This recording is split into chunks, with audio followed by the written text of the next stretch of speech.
differences between university and school or college is that you need to be a lot more responsible for your own learning.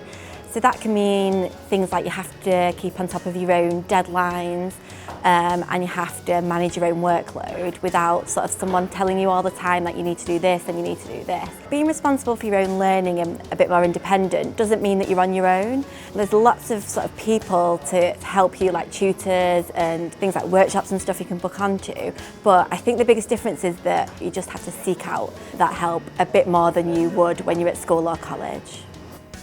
One of the ways in which university feels very different to high school is that you've got a relatively little number of contact hours.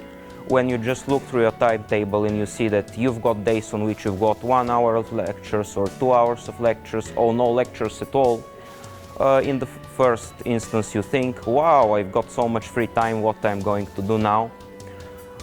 It's true that if you manage your time correctly, you can still have a lot of fun while being successful in your studies. The big differences between learning at college and learning at university for me were about being a lot more independent in your studies, so seeking out the information that you needed for yourself. Yeah, when I first came to the university, everything looked absolutely different. You know, in school we are used to the teachers telling us what to read or what to study. But when we came to the university, I found that there is nothing like a right or wrong answer. They would give us a reading list and then we would have to go to the library and find out the books on our own, and we would have to study. And once we have got the information, we can get back to the teachers and discuss more with them. And also in a school, we would study in a classroom. But here in the university, we would go to seminars, group discussions, a lot of different things. I mean, it's not just about a one-way dialogue from the teacher to the student. We have to participate in the learning process as much as the teachers do. So, at first I was really, in a bit of fix, but later it was not a problem because the teachers were very helpful. They told us how to study. I mean, they understood that we were having this problem. It's natural.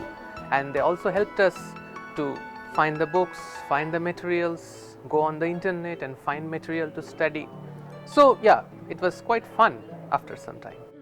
The main difference that I found between the lecturers and professors at university and the teachers at school was that it feels more like an equal playing field.